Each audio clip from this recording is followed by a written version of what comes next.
মহামানবের প্রতি দুরূদ এবং সালাম, যিনার অক্লান্ত পরিশ্রম এবং প্রচেষ্টা দ্বীন ইসলামকে বিকশিত করেছে, মানুষকে মানবতা শিক্ষা দিয়েছে। কিন্তু এই রবিউল আউয়াল মাসে ঢাকা বিশ্ববিদ্যালয়ে যে দুর্ঘটনা ঘটে গিয়েছে সেটা সত্যি আমাদের জন্য দুর্ভাগ্যজনক যে আমরা যাদেরকে শিক্ষিত মনে করি, আমরা যাদেরকে মেধাবী মনে করি, বাংলাদেশের বাছাইকৃত ছাত্ররা ঢাকা ভার্সিটিতে লেখাপড়া করার সুযোগ পায়, অথচ সেখানে আপনারা জেনে থাকতে পারেন যে একজন প্রতিবন্ধী বা পাগল হয়ে যাওয়ার কারণে সে ভার্সিটিতে ঢুকে পড়েছে হোস্টেলে, তাকে চুরির অপবাদ দিয়ে নির্মমভাবে পিটিয়ে হত্যা করা হয়েছে, যেভাবে হত্যা করা হয়েছিল শহীদ আবরারকে ভারত বিরোধী স্ট্যাটাস দেওয়ার কারণে। এই খবরটা আপনারা জেনেছেন না? অনেকেই জানেন কিনা? একজন মানুষকে, যে ভারসাম্যহীন মানুষ, কোনো না কোনো কারণে ভারসাম্য হারিয়েছে, এমনকি তার পৃথিবীতে মা নাই, বাবা নাই, ভাই নাই, বোন নাই, আপন বলে কেউ নাই, তার লাশটা গ্রহণ করবে এমন কেউ নাই, তার পক্ষে দাঁড়িয়ে মামলা করবে এমন কেউ নাই। এই মানুষটাকে ঢাকা ভার্সিটির যে সকল ছাত্ররা পিটিয়ে হত্যা করেছে, ওরা ছাত্র নয়, ওরা ছাত্র নামের কুলাঙ্গার। বলেন ঠিক না বেঠিক? লেখাপড়া শিখলেই মানুষ হয় না, বড় বড় ডিগ্রি অর্জন করলেই মানুষ হয় না, নামের আগে বড় বড় টাইটেল MA BA MBA এসব থাকলেই সে বড় মানুষ হয়ে যায় না। মানুষ হওয়ার জন্য মনুষ্যত্ব থাকা লাগে। বলেন ঠিক না বেঠিক? বিশ্ব নবী সাল্লাল্লাহু আলাইহি ওয়াসাল্লাম এই মাসে এই পৃথিবীতে এসেছিলেন এমন একটা সময়ে, যেই সময় জাহিলিয়াতের যুগে কন্যা সন্তান হলে তাকে জীবন্ত কবর দেওয়া হতো, যেই সময় ছোটখাটো বিষয় নিয়ে গোলমাল করত, যুদ্ধ করত, মারামারি করত, হানাহানি করত, কাটাকাটি করত, নারীদের কোনো সম্মান ছিল না। কন্যা সন্তান জন্মগ্রহণের সাথে সাথে পা ধরে আছাড় দিয়ে মেরে ফেলতো, এত বর্বর জাতি ছিল। সেই সমাজে এসে আল্লাহ রাসূল এমন একটা সমাজ প্রতিষ্ঠিত করলেন, যেই সমাজে নারীদের সম্মান এতটাই বৃদ্ধি পেল যে নারীদের বাজে কথা বলা তো দূরের কথা, নারীরা তারা গর্ব করে পৃথিবীর জমিনে চলতে পারতো। বলেন ঠিক বলেছি না ভুল? ঠিক না বেঠিক?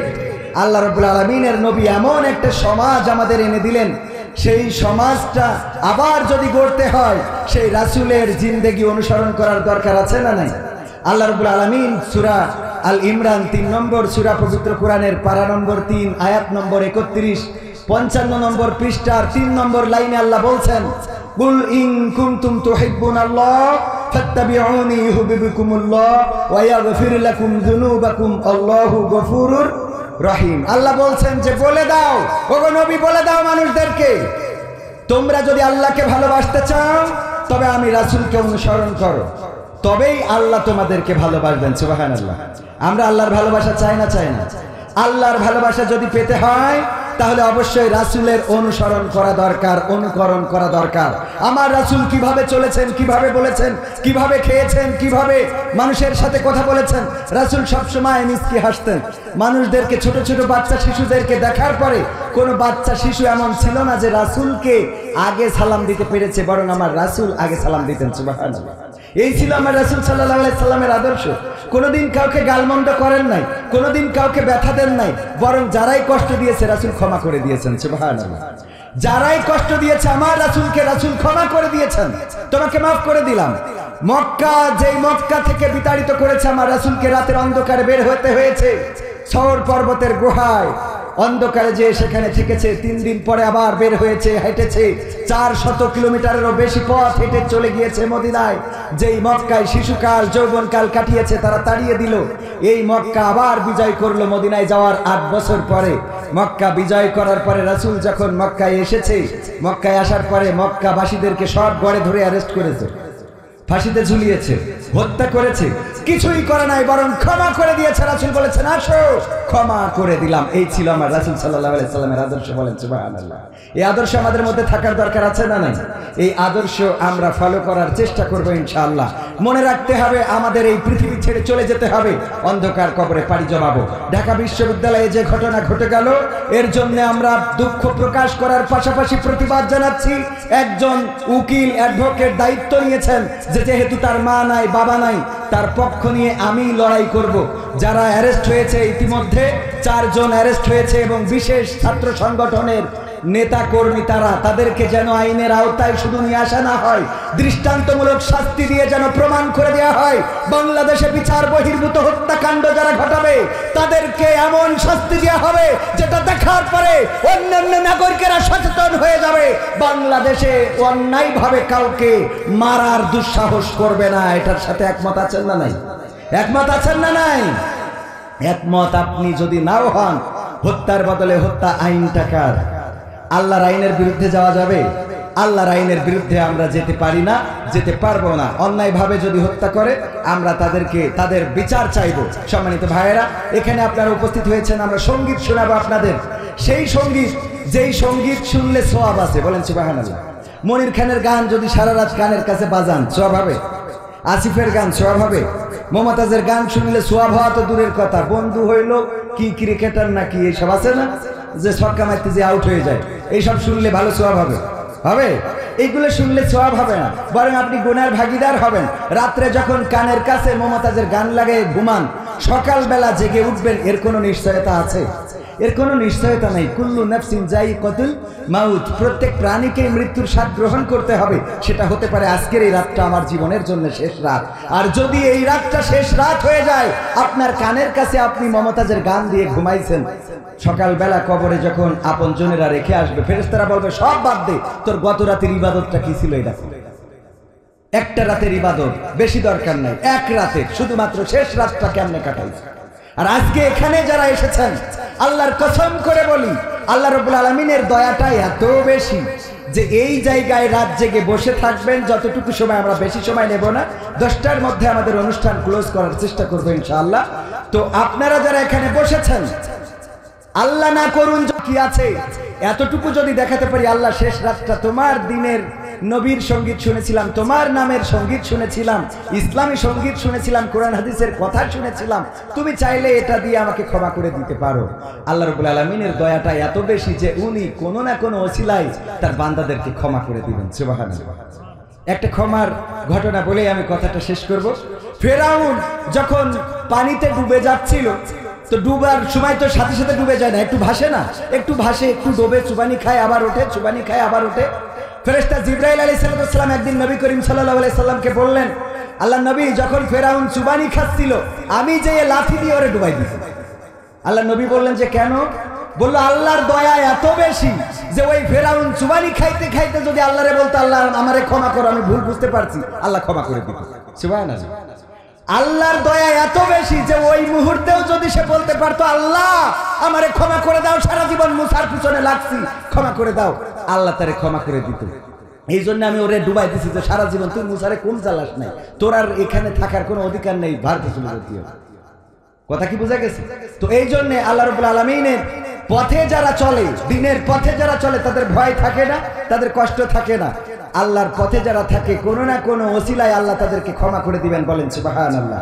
অসংখ্য ক্ষমার ঘটনা আপনাদের শোনাতে পারবো, কিন্তু সময় স্বল্পতা। শুধুমাত্র আপনাদের এতটুকু বলতে চাই, আমি আপনাদের সন্তান, আপনাদের যশোরের হয়ে যতটুকু পেরেছি বাংলাদেশের বুকে অন্যায় এবং অসঙ্গতির বিরুদ্ধে কণ্ঠটাকে সোচ্চার রেখেছি, প্রতিবাদে ঝাঁপিয়ে পড়েছি।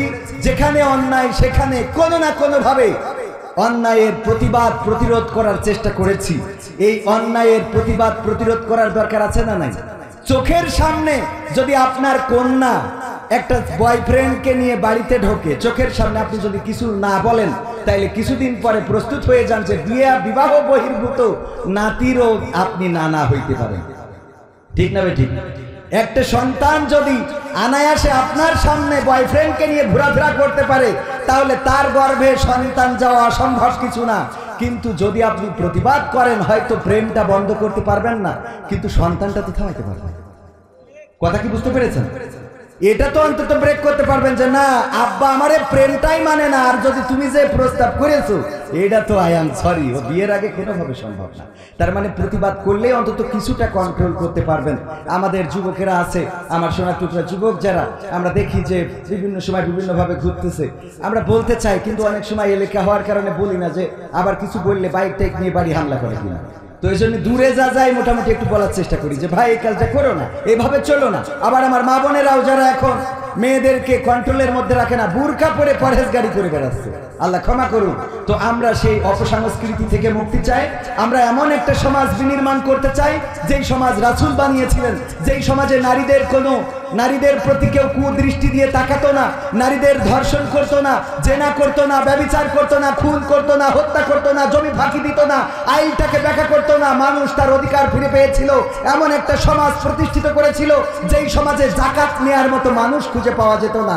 বগলের মধ্যে পুতলা নিয়ে ঘুরে বেড়াচ্ছে রাসূলের এক সাহাবী, যাকাত দিবেন কাউরে খুঁজে পায় না। কয়েকদিন হয়ে গেছে, হঠাৎ করে সামনে একজনের দেখা, বলল আই হাই আজকে তোমারে পেয়ে আমার খুব উপকার হয়েছে, তোমার গায়ের এই মলিন কাপড়, তোমার এই অবস্থা আমি বুঝতে পারছি তুমি বড্ড কষ্টে আছো, দেখো আমার এই পুতলায় রয়েছে অনেকগুলো টাকা, যেগুলো যাকাতের টাকা আমি তোমারে দেওয়ার জন্য নিয়ে আসছি।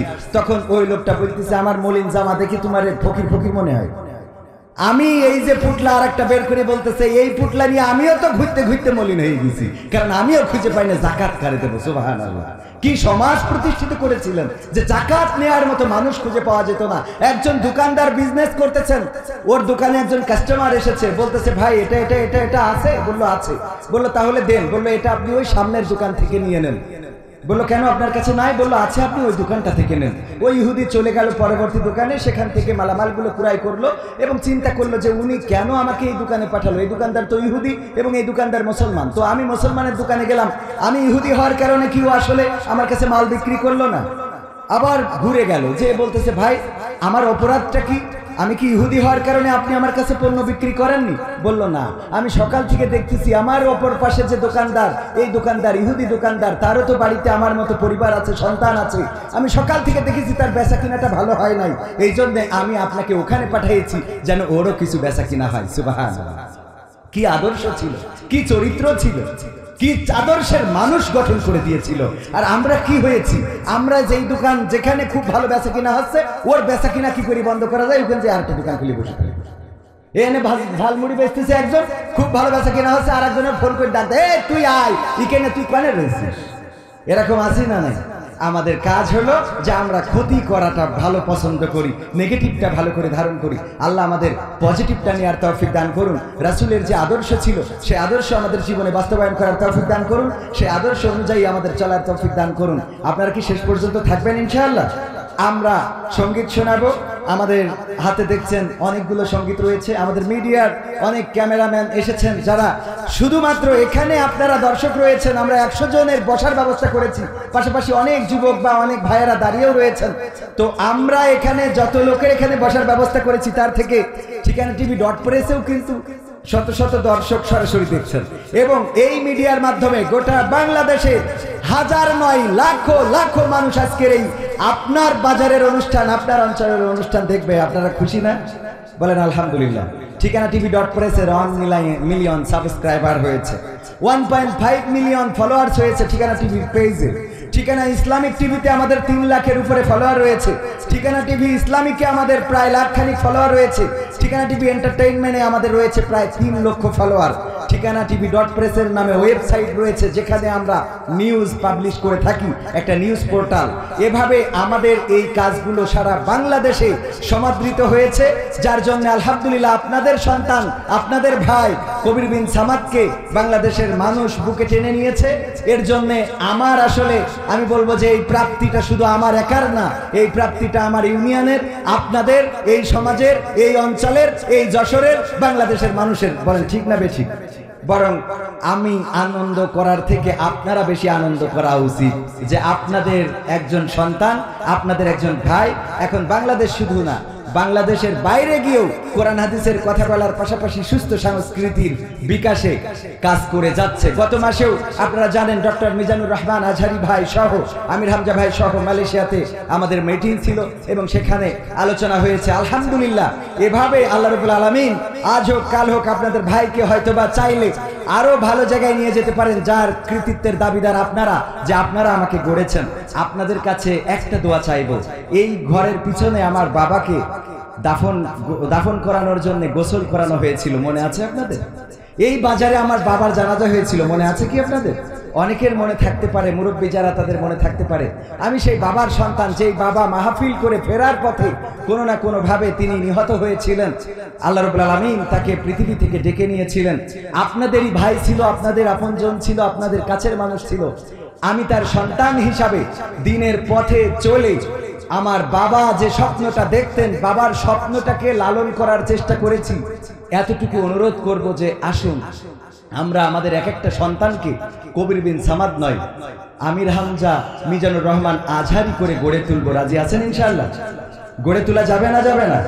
আপনি যদি সিদ্ধান্ত নিতে পারেন, খুঁজে দেখেন আমির হামজা ভাইয়ের বাবা বড় আলেম নন, মিজানুর রহমান আজহারি ভাইয়ের আব্বা আল্লামা দেলোয়ার হুসাইন সাইদি নন। আল্লামা দেলোয়ার হুসাইন সাইদির আব্বাও বাংলাদেশে বিশাল পরিচিত নন, কিন্তু এই মানুষগুলো বাংলাদেশে পরিচিত হয়েছে তাদের কোরআন এবং হাদিস চর্চার মাধ্যমে, আল্লাহ ও তার রাসূলের পথটা আঁকড়ে ধরে থাকার মাধ্যমে। ঠিক না বেঠিক? সুতরাং যদি আপনার সন্তান, আপনার ভাই, আপনার কলিজার টুকরাকে মানুষের মতো মানুষ বানাতে চান, তাহলে সেই রাস্তায় চালাতে হবে যে রাস্তায় চালাইলে আপনার মুখটাকে উজ্জ্বল করবে, কবরের কাছে দাঁড়িয়ে আপনার জন্য দোয়া করবে, বলবে রব্বির হামহুমা কামা রব্বায়ানি সগীরা। হে আমার রব, আমার পিতামাতা আমাকে যেভাবে স্নেহের কোলে লালন পালন করেছে, তুমি সেভাবে আমার পিতামাতাকে তোমার রহমতের স্নেহের কোলে রাখো। বলেন আমিন। এই দোয়া করবে কে? সন্তান। শিখিয়েছেন কে? আল্লাহ। আর নবী বলেছেন যদি এই দোয়া কোনো সন্তান তার বাবার কবরের কাছে দাঁড়িয়ে এই দোয়া করে, আল্লাহ রাব্বুল আলামিন তার জন্য জান্নাতটা ওয়াজিব করে দেন। সুবহানাল্লাহ। আমার সন্তান আমার জন্য দোয়া করুক, এটা আমি চাইবো না? আপনি চান কি না? ঠিকানা তানজিমুল কোরআন ক্যাডেট মাদ্রাসা আমি আপনাদের জন্য এখানে করছি, আপনাদের সন্তানদেরকে মানুষ বানানোর জন্য, আপনাদের সন্তানদেরকে আলোকিত করার জন্য। এই জায়গায় ঠিকানা তানজিমুল কোরআন ক্যাডেট মাদ্রাসা। যেই মাদ্রাসার বৈশিষ্ট্য হলো আপনি মাদ্রাসার সাথে হিফজুল কোরআন পড়াতে পারবেন, হিফজুল কোরআনের সাথে যে আলিয়া মাদ্রাসা এটা পড়াতে পারবেন। যে চান না যে আমি মাদ্রাসায় পড়াবো, আলিয়া বা কওমিয়া মাদ্রাসায় পড়াবো, তার জন্য আমাদের এখানে আছে জেনারেল এবং সেই সাথে হিফজুল কোরআন। ইংলিশ মিডিয়ামের সাথে হিফজুল কোরআন। ইংলিশ মিডিয়ামে পড়বে, পাশাপাশি সে কোরআনের হাফেজ হবে। সে ম্যাট্রিক পাস করবে কিন্তু কোরআনের হাফেজ। সে ভার্সিটিতে যাবে তাও কোরআনের হাফেজ। সে চাকরি করবে কোরআনের হাফেজ। সে ম্যাজিস্ট্রেট হবে কোরআনের হাফেজ। যদি একজন কোরআনের হাফেজ পুলিশের ওসি, ডিসি, এসপি অথবা ম্যাজিস্ট্রেট উচ্চ পর্যায়ের পদস্থ কর্মচারী কর্মকর্তা হয়, বলেন সে ঘুষ খাবে? সে ঘুষ খাবে? একজন কলেজের প্রিন্সিপাল সে তার বাবার জানাজা পড়াবে কারণ সে কোরআনের হাফেজ। আমরা সেই অপশনটা আপনাদের এই মাদ্রাসায় করেছি। ঠিকানা তানজিমুল কোরআন ক্যাডেট মাদ্রাসায়। যে জেনারেল পড়ার পাশাপাশি কোরআনের হাফেজ বানিয়ে দেব, যে হাই স্কুলে পড়ে মসজিদে ইমামতি করবে, যে কলেজে পড়ে মসজিদে জুম্মার খুতবা দিবে, জুম্মার নামাজ পড়াবে, সেই মাদ্রাসা এখানে প্রতিষ্ঠিত করছি। আপনাদের সন্তানদেরকে বলবো জানুয়ারিতে, ডিসেম্বরে আমাদের ভর্তি, নভেম্বরে ফর্ম বিক্রি হবে, ডিসেম্বরে আমরা যাচাই বাছাই করে আমরা ভর্তি কমপ্লিট করব, জানুয়ারি থেকে ক্লাস। আপনারা আপনাদের সন্তানদেরকেও দেওয়ার চেষ্টা করবেন। আমি এই অনুরোধ রেখেই আমার কথা এখানে শেষ করছি। আমরা পরবর্তী পরিবেশনায় যাবো ইনশাআল্লাহ। আল্লাহ সবাইকে আমার কথার সাথে আমার ভুল ত্রুটি আল্লাহ ক্ষমা করুন, ভালো কথা আমার সাথে আপনাদের এবং আপনাদের সাথে আমার আমল করার তৌফিক দিন। বলেন আমিন। কষ্ট পেয়েছেন আপনারা? আশা করি কষ্ট থাকবে না। সঙ্গীত পরিবেশনের সময় আপনাদের কষ্টটা ঘুচে যাবে ইনশাআল্লাহ। আসসালামু আলাইকুম ওয়া রাহমাতুল্লাহ।